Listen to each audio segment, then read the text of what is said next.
대면 조사 이루어질까요? 응할까요? 청와대에서? 글쎄요, 이제 사실 저는 개인적으로는 영장이 발부되면 오히려 대면 조사에 응하지 않을 가능성이 더 크다라고 생각을 했습니다. 왜냐하면은 영장이 발부됐다라고 하는 거는 그만큼 법원에 뇌물죄와 관련된 증거들이 많이 소명이 되었다는 얘기고 결론적으로 박근혜 대통령에 대해서 불리한 증거들, 그렇지만 박근혜 대통령은 무슨 증거인지 모르는 증거들이 잔뜩 쌓여 들어갔다는 얘기거든요. 예. 그러면은 대면 조사를 받는 사람 입장에서는 매우 불안하고 내가 나가서 어떤 식의 질문을 받게 될지 잘 모를 수가 있어요. 예. 그랬을 경우에 대통령이 만약에 정말로 순발력이 뛰어나고 순간순간 위기 대처 능력이 뛰어난 사람이라고 한다면은 그러면 오히려 적극적으로 본인의 입장을 소명을 하고 난 뇌물은 아니다 이렇게 얘기를 하는 게 맞겠지만 예. 그렇지 않은 사람이라고 한다면은 사실 대면 조사할 때 얼마나 두렵겠습니까? 저 사람들이 무슨 증거를 가지고 나한테 무엇을 물어볼지 정확히 모르는데. 그러니까 이번에 영장에서도 그런 일이 벌어졌는데 이재용 부회장한테 한정석 부장이 아까 예. 판사님이 뭘 물어봤냐면 기초적 사실관계를 물어본 거예요. 너 A라고 하는 거 했냐? B라고 한 거 맞습니까? 삼성에서 이렇게 한 거 있습니까? 그거는 전부 예스라고 대답할 수밖에 없는 그렇죠. 거잖아요. 그러면 그런 질문을 통해서 무엇을 원하는지 어떠한 식으로 심증을 형성하려고 이걸 물어보는지를 이쪽 이재용 부회장은 몰라요. 그래서 특검이 브리핑을 하면서도 뭐라고 얘기를 했느냐면 이재용 부회장에게 사실관계에 관련된 부분을 많이 질문을 해서 이 부회장이 질문의 의도를 잘 몰랐던 것 같다라고 말을 했거든요, 오늘. 그렇다면 그 얘기는 질문에 대한 대답을 제대로 못했고 오히려 질문에 대한 대답을 함으로 인해서 본인의 혐의 사실을 인정하는 쪽으로 가버렸다는 얘기가 되거든요. 그런 사례를 봤을 때 박근혜 대통령이 특검에 와서 그 수사 전문가들에게 수사를 받으면 예. 과연 가능할 것인가 이런 부분이 있는 거죠. 정말 한정석 하시는 분이네요. 그렇습니다. 웬 정석대로 네, 맞습니다. 기본적인 사실만 물어본 네, 거고. 원칙론자라고 하죠. 예. 그리고 뭐 이미 승진해서 제주 지원으로 제주 지법으로 가는 게 정해져 있었기 때문에 뭐 대법원의 그 인사에 뭐 신경 쓰지 않고 소신껏 할 수 있는 또 여건이 미리 마련돼 있지 않았겠습니까? 그러니까 부장 판사들이 영장을 발부할지 말지를 결정할 때 가장 중요한 거는 고법으로 승진하느냐 마냐거든요. 근데 한정석 부장은 지금은 부장이 됐지만 지금 원래 부장이었죠. 평판사였기 때문에 부장으로 올라가는 것은 너무 당연히 사실 지금 되어 있었단 말이에요. 예. 그래서 부담이 사실 더 없었을 거예요. 아하. 그러니까 아까 말씀하신 것처럼 그 순서를 보고 특검이 놓습니까? 내 특검은 사실은 전략을 세워야 되잖아요. 조의원 부장 말고 나머지 2명 중에 누구한테 갈지는 사실 몰랐던 거죠. 왜냐하면 조의원 부장은 어차피 한번 기각했으니까 그쪽으로 안 가는 건 알았지만 예. 이 나머지 2명 중에 누구한테 갈지는 몰랐어요. 그럼에도 불구하고 그걸 모릅니까? 예, 모르죠. 근데 원래는 이제 날짜별로 다 정해져 있는데 이번에는 바꾼 거거든요. 자기네끼리 내부적으로. 근데 그럼에도 불구하고 그 압수수색 영장 집행의 효력에 대해서 다투는 행정소송을 내지 않았습니까? 네. 내면서 발표한 그 신문 기일이 16일, 15일 이렇게 지금 얘기가 됐었단 말이에요. 그래서 그때 어떤 식으로 답이 나올 것인가를 같이 고려하면서 영장을 청구한 거예요, 사실은. 그러니까 아까 김대영 기자님 말씀하신 것처럼 시기와 이런 여러 가지 것들을 다 분석해서 경우의 수를 따져서 예. 신청했다는 게 맞아요. 양동 작전으로 치고 네, 들어가면서. 그렇습니다. 김 기자님, 이제 언제 네. 24일로 최종 심리를 마치겠다. 그것도 좀 예측이 된 건가요? 아니면 전격적으로 발표한 거 아닌가요? 그 아까 시작 전에 잠깐 그 말씀하셨었는데 그 지금 24일이면 증인신문이 국회에서 탄핵 22일까지. 소추안이 가결되고 나서 약 78일이 지난 예, 시점이지 않습니까? 예. 그리고 여기다가 최종 변론을 하고 약 보름 동안 심리를 한 다음에 발표를 한다 그러면 3월 초, 그러니까 3월 예. 9일 언저리가 될 텐데 예. 그러면 약 한 90에서 95일 사이가 될 것 같습니다. 노무현 대통령의 탄핵과 제가 계속 좀 말씀을 드리는데 그 당시 63일이 걸렸습니다. 예. 최종 헌재 발표까지. 지금 90에서 95일 정도라 90일 그러면 정도. 예. 사안이 많은 것을 반영해서 충분히 심의했다라고도 헌재에서 말할 수 있는 상황이죠.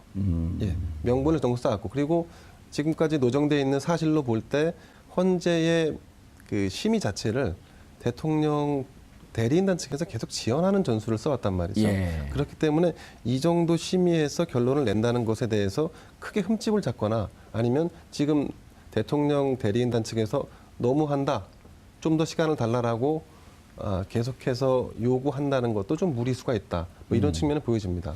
어쨌든 근데 대리인단 측에서는 강하게 반발을 했잖아요. 24일로 한다라고 하는 거. 보통 그렇게 나오던데. 헌재라는 것은 사실 제가 자꾸 법조인이 아닌데 이제 이런 말씀드려 죄송하지만 헌재라는 것은 이 사안의 최종 결정을 내리는 거지 않습니까? 예. 우리가 법치를 따르는 민주주의 국가에 있는 한 예. 헌재 결정 그 결정이 헌재 자체 내에서 수기하에 이루어지고 어떤 결정이 나든 어떤 과정을 거치든 그것을 인정해 줘야지 존중하지 않고 반발한다? 그 반발하는 것이 무슨 의미가 있겠습니까? 그래도 기사는 나오잖아요. 아 그렇죠 기사는 예. 나오죠. 제가 이 고전에 한 가지만 더 말씀드리면 그 저도 좀 대면 조사 대통령 대면 조사가 좀 궁금했었는데 예. 이제 현재 출석 여부도 좀 뭐 회자가 되고 있기 때문에 한 말씀 더 드리자면 대통령이 대면 조사를 특검 기간에 받는 것이 좋을지 특검이 끝난 뒤에 받는 것이 좋을지 그 부분이 대통령이 대면 조사를 결정할 수 있는 주요한 기준선이 될 것 같습니다. 우선은 특검이 진행되는 기간 내에 즉 탄핵이 인용되기 전에 대면 조사를 받는 것이 어찌 됐건 더 유리해 보이는 측면이 있습니다. 그리고 대면 조사를 받았기 때문에 특검에서 스스로 기소를 하게 되는데 그다음 지금 구속영장을 발부할 수도 없고 그리고 기소할 때도 구속 기소를 할 수 없지 않습니까? 그렇죠. 기소 현직 중지가 되는 거죠. 대통령이기 때문에 그럼 그런 상황을 감안할 때 이번에 2월 행간에 혹시 특검이 연장되는 그 3월 초 안에 대면 조사를 받겠다라고 하는 그런 논의를 진행할 가능성이 높다.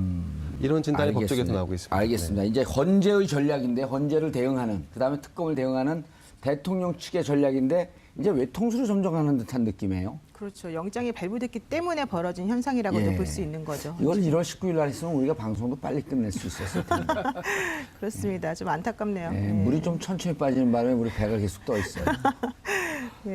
예, 그런데 어떨까요? 대리인단 측에서 태극기 두르고 뭐 태극기 집회 나가는 게 지금 능사가 아니잖아요. 이 서석구 변호사한테 뭐 좀 전화 좀 드려야 되겠는데 빨리 대책을 좀 세우라고. 네, 그렇습니다. 그 김평우 회장이 사실은 대한변협 협회장을 한 분인데 예. 그분이 그 원로 법조인 9분에 포함이 되어서 탄핵이 부당하다라는 의견을 제시를 했었었고 예. 이번에 대통령단 대리인으로 합류를 했어요. 그런데 이제 그분 사실 원래 제가 친하고 되게 잘 아는 분인데 사실 원래 합리적이신 분이에요. 그런데 이제 그분이 처음 12월 9일 날 저한테 연락하셔가지고 그 얘기를 하셨어요. 탄핵이 부당하다고 생각한다. 그래서 저는 예. 근데 거기까지 하실 줄 알았더니 이렇게까지 적극적으로 행동하실 줄은 사실 몰랐는데 이제 어쨌든 박사모든 뭐 그런 쪽의 입장들은 확고부동하거든요.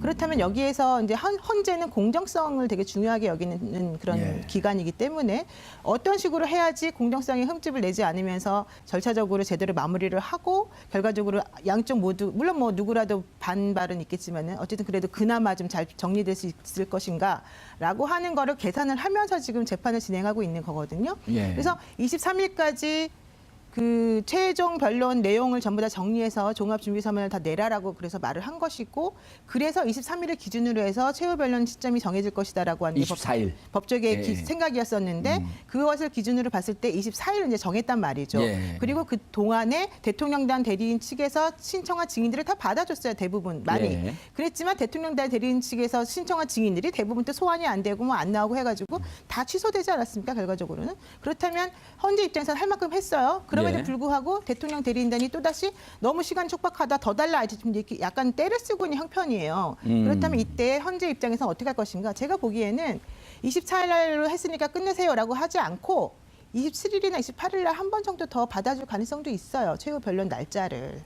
왜냐하면 27일이 특검 잠깐만 그쪽으로 넘어가기 전에 3월 24일까지 2월 24일까지 심리를 종결하겠다라고 하는 것은 2월 24일 날 최후 변론을 하라 이런 뜻이었나요? 그렇죠. 예, 예. 그날이 어허. 끝이란 얘기죠. 예. 그러니까 그래서 그로부터 2주 뒤가 3월 9일이기 때문에 사람들이 3월 9일을 이제 기준으로 그 선고가 날 거라고 생각했던 것인데. 알겠습니다. 근데 24일을 최종 변론일로 잡았지만 그렇죠. 대통령 대리인단 측에서 항의를 하게 되면 한 번 더 하고 다음 주로 27일이나 28일로 한 번 더 잡을 개연성도 배제할 수 없다. 그런데 아마 27일 날 가능할 것 같아요. 예, 그래서 강일은 주심이 그날 이야기를 했잖아요.